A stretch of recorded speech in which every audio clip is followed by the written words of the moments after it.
Aku balik lagi nih Bunda dengan Mas Jansen. Tadi kita berhenti di pertanyaan masalah pola makanan ya Mas ya. Untuk Betul. lansia. Nah sekarang boleh dijawab deh sama Mas Jansen. Sebelum saya memberikan saran apa yang harus dimakan, kita harus ketahui dulu kondisi lansia itu memang lebih susah atau lebih ribet sebenarnya untuk menyajikan makanan yang mereka sukai. Kenapa saya bilang sukai? Karena dengan bertambahnya usia, jadi organ-organ yang berhubungan dengan indera kita, penciuman, perasa, itu menurun.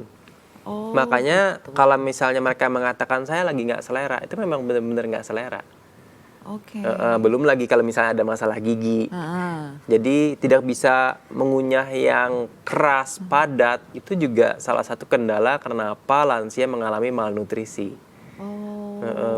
Nah, karena kondisi-kondisi tersebut yang kita harus memahami bagaimana cara penyajian makanan itu juga penting. Jadi tidak sekedar tahu apa yang mereka butuhkan, tapi cara menyajikannya juga harus seperti apa. Makanya kalau misalnya menginjak usia-usia tertentu, contohlah seperti 70 tahun ke atas atau 65 tahun ke atas, itu menggunakan suplemen-suplemen tambahan tuh juga disarankan untuk memenuhi kebutuhan gizinya. Karena mengunyah saja atau makan saja itu mereka sudah bisa mual, karena juga enzim-enzim yang pencernaannya juga sudah mulai menurun fungsi-fungsinya. Nah, kondisi ini mesti dipahami oleh Bunda. Makanya, aduh kok ibu saya rewel banget, bapak saya rewel banget makannya. Nah, kalau misalnya kita tahu kondisi yang mereka alami, karena tidak semua lansia bisa menceritakan, atau ya mungkin karena ini ya Mereka sudah juga awam kali sewot ya, Mbak? duluan dan Oh, nggak tahu anaknya. gimana cara menjelaskannya, sehingga penyajian itu juga penting. Oh gitu.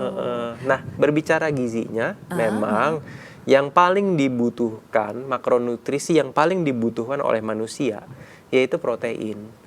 Itu yang paling penting. Protein itu dari bahasa Yunani, protos, Oke. first food. Nah, di Indonesia sendiri itu sebenarnya kita masih memiliki budaya lebih banyak makan karbohidrat. Iya Baik betul, di nasi, iya. baik itu di mie maupun kue-kue basah, itu kebanyakan kandungannya tinggi akan karbohidrat. Belum makanan yang manis, minuman yang manis, itu juga karbohidrat. Nah, kenapa saya bilang protein itu penting? Karena seperti yang saya jelaskan di segmen sebelumnya, bahwa lansia itu mengalami penurunan massa otot. Makanan sel tubuh, termasuk otot, itu adalah protein.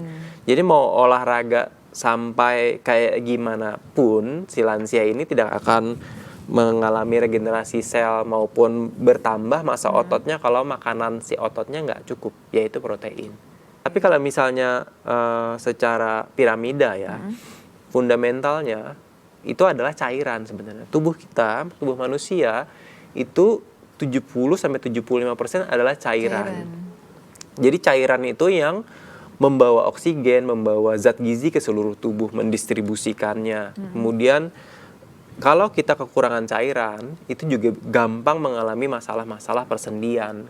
Karena ada juga pelumasnya sendi itu diolah dari cairan juga dan protein. Sehingga cairan, air dulu mungkin ya. Tadi saya kalau misalnya saya mau mengulang ya, kedua baru protein, ketiga baru yang mikronutrisi vitamin dan mineral itu.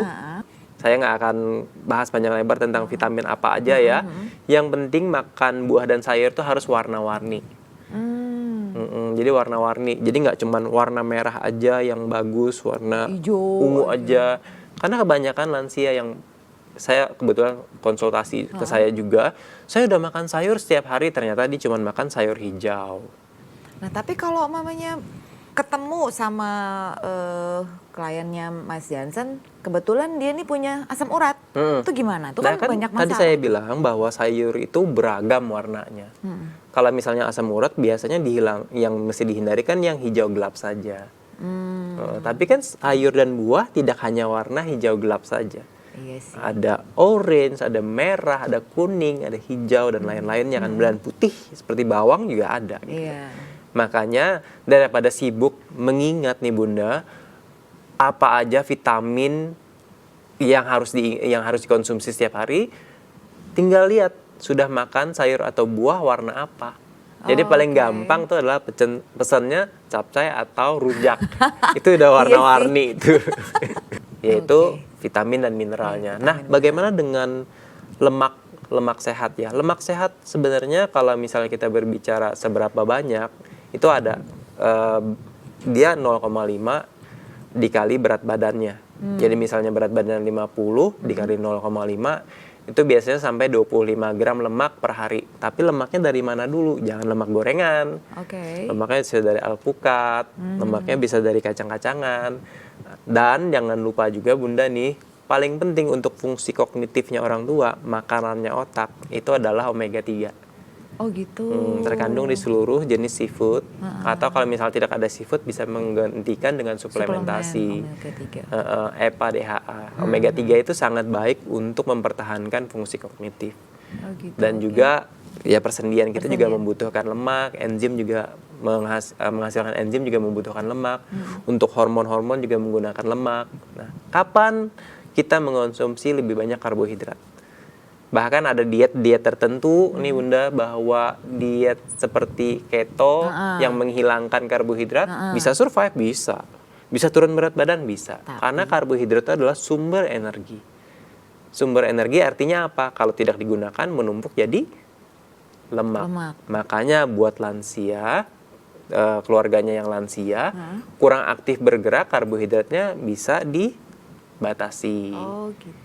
Tapi kalau aktif, nggak apa-apa. Oh, normal aja. Jangan menyalahkan karbohidrat. Jadi banyak sekali anggapan bahwa karbohidrat itu berbahaya, gula itu berbahaya, segala jenis karbohidrat itu berbahaya. Padahal kuncinya adalah tidak aktif, karena karbohidrat adalah sumber energi. Banyak aktivitas fisik, artinya karbohidratnya bisa banyak juga. Ya, kalau misalnya kita berbicara, jadi gizi seimbang itu penting untuk lansia, tapi jangan lupa juga protein, jangan lupa juga cairan. Itu untuk pola makannya ya. Iya, pola makannya. Nah, ini sebelum 30 menit kita habis nih Mas, ya. Ada pertanyaan susulan sedikit. Oke, siap. Benar nggak sih nih, kalau kita udah masuk usia 40, betul, ada beberapa hal yang udah mulai harus kita... 40 belum masuk lansia nih, tadi kan kategorinya, jadi jangan masuk, atau memang harus 40 dulu nih?